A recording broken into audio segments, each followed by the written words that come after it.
Social media पे ना कभी-कभी एक छोटा सा पोस्ट भी एक भूचाल ला सकता है। और आज हम बात करने वाले हैं बॉलीवुड में उठे ऐसे ही एक बवंडर की, जिसकी शुरुआत हुई बस एक एक्ट्रेस के इंस्टाग्राम स्टोरी से। तो सवाल ये है कि आखिर ऐसा क्या था उसे एक बयान में, जिसने पूरी की पूरी इंडस्ट्री को ही सवालों के घेरे में ना खड़ा किया। चलिए इस पूरे मामले को ना परत दर परत खोलते हैं। तो देखिए, ये सब कुछ शुरू हुआ एक्ट्रेस जानवी कपूर के एक पोस्ट से। उन्होंने एक बहुत ही दर्दनाक और हिंसक घटना पर अपनी राय रखी थी।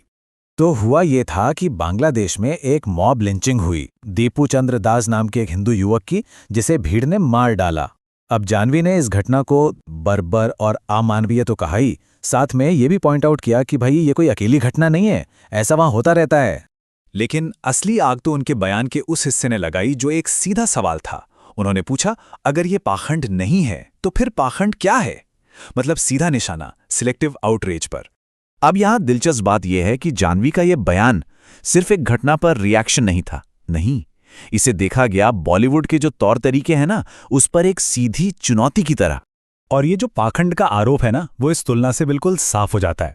एक तरफ ऑल आइज ऑन रफा पर पूरा बॉलीवुड एक सुर में बोल रहा था, पोस्ट कर रहा था, और दूसरी तरफ बांग्लादेश की इस हिंसा पर उन्हीं लोगों की तरफ से एक गहरी चुप्पी थी, बिल्कुल सन्नाटा।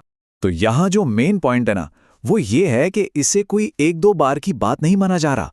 नहीं, बल्कि ये एक पैटर्न है, एक ऐसा रवैया जहां कुछ मुद्दों पर तो खूब बोला जाता है और कुछ पर जानबूझकर चुप्पी साध ली जाती है।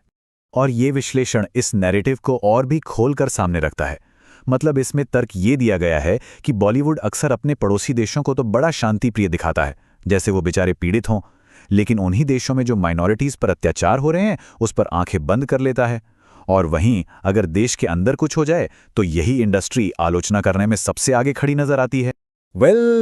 अक्सर होता क्या है, जब भी कोई सिस्टम पर सवाल उठाता है ना, तो सवाल को छोड़ सवाल उठाने वाले को ही टारगेट किया जाने लगता है। और जानवी कपूर के केस में भी बिल्कुल यही देखने को मिला। जैसे ही उन्होंने ये स्टैंड लिया, बस सोशल मीडिया पर पर्सनल अटैक शुरू हो गए। उन्हें संघी और हाइपर नेशनलिस्ट जैसे टैग्स देकर घेरने की कोशिश की गई। और बात सिर्फ ऑनलाइन ट्रोलिंग पर ही नहीं रुकी। जानवी के बयान के ठीक अगले ही दिन एक यूट्यूबर ने फेक ब्यूटी स्टैंडर्ड्स पर एक वीडियो बनाया और उसके थंबनेल पर लगा दी जानवी की तस्वीर।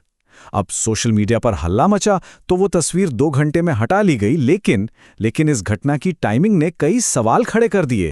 तो इसे सिर्फ एक कोइंसिडेंस, एक इत्तेफाक नहीं माना गया, बल्कि सोर्स के मुताबिक ये उनके बयान के फौरन बाद उनकी आवाज को दबाने और मुद्दे से ध्यान भटकाने की एक सोची समझी कोशिश थी।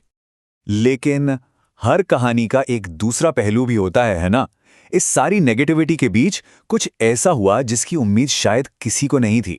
कुछ और नई और दमदार आवाजें उठने लगी। मतलब जानवी पर तो ये अटैक हो रहे थे ना, उसके बावजूद इंडस्ट्री के ही कुछ और लोगों ने हिम्मत दिखाई और इस मुद्दे पर खुलकर बोलना शुरू कर दिया। इनमें से एक बहुत ही मुखर आवाज थी एक्ट्रेस रवीना टंडन की। उन्होंने सिर्फ इस हिंसा की निंदा नहीं की, बल्कि इस तरह के मामलों पर इंडस्ट्री की जो चुप्पी है ना, उस पर भी सवाल खड़े कर दिए।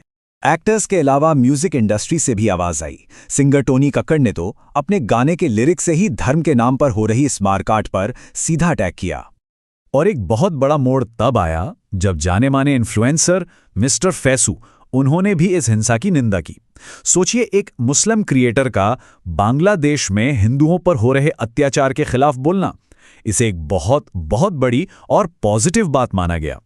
तो क्या ये बस कुछ गिनी चुनी आवाजें हैं, या फिर ये बॉलीवुड में किसी बड़े बदलाव की आहट है?